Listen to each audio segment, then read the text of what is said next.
Tradcast Express.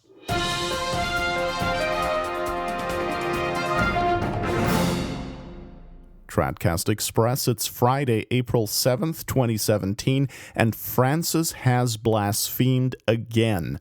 This time he has committed the greatest possible blasphemy a man can commit, and I'm not kidding. In his homily at the Casa Santa Marta on April 4th, Francis spoke about the cross, the crucifix, as the badge of the Christian, and he called it, quote, the memory of him who has made himself sin, who has made himself the devil, the serpent for us. He has humbled himself to the point of complete annihilation, unquote. Blasphemy. And no, this is not a translation error. It's not taken out of context.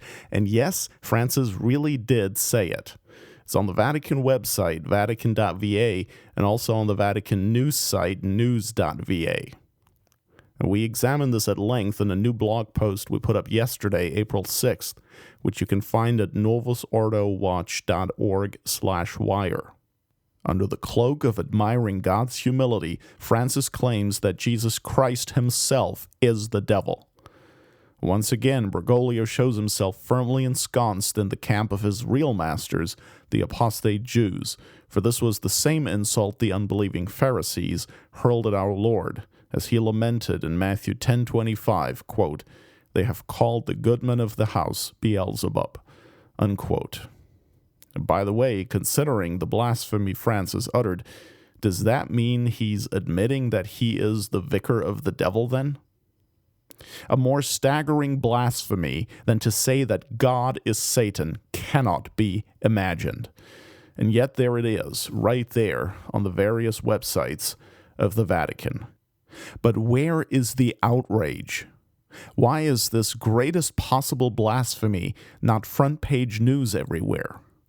Well, it was in Italy, at least, where Antonio Socci wrote an article about it that appeared on page 1 of the secular daily print newspaper Libero. But, where is the outrage from all those supposedly conservative Catholic blogs and websites that have been all bent out of shape over Amoris Laetitia and the Dubia? Where are they?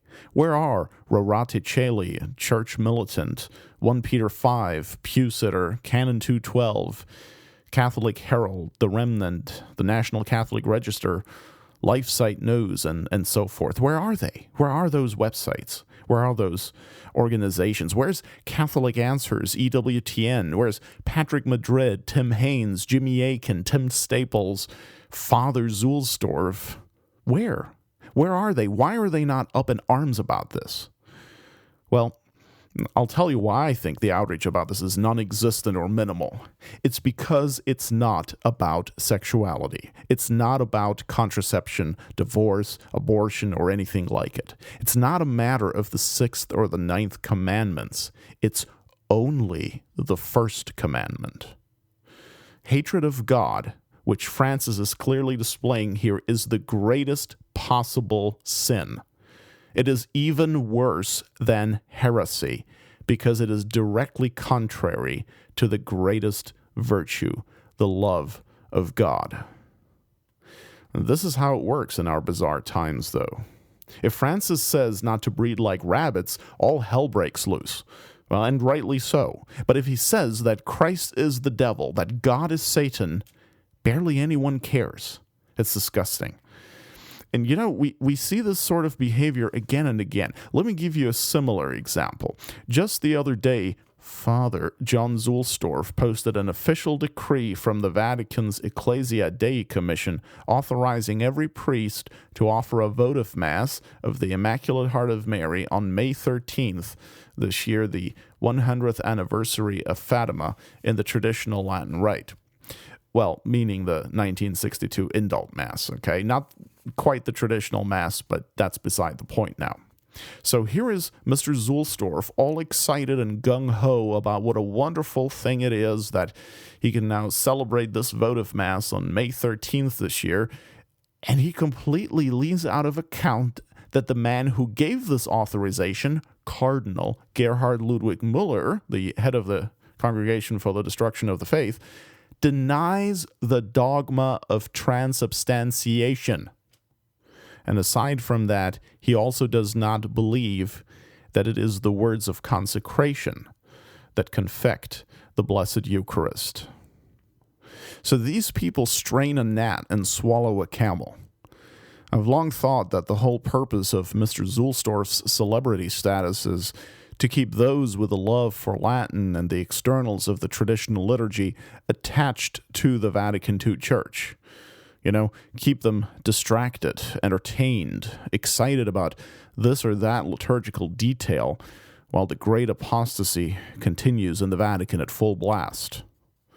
Get them excited about a votive Mass for the Immaculate Heart of Mary on May 13th, while Bergoglio declares Christ became Satan.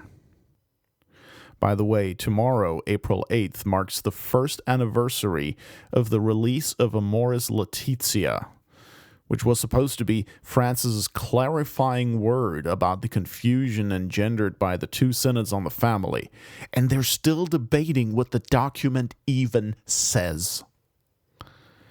Unbelievable. Hey, in case you're not aware yet, Tradcast and Tradcast Express are now available also through Google Play.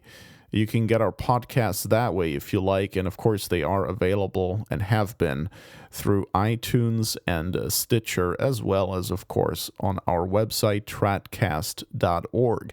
And we're also now on SoundCloud, although at this point it's only the Express Tradcast episodes that are available there. And you're welcome. Tradcast Express is a production of Novus Ordo Watch. Check us out at tradcast.org, and if you like what we're doing, please consider making a tax-deductible contribution at novusordowatch.org/donate.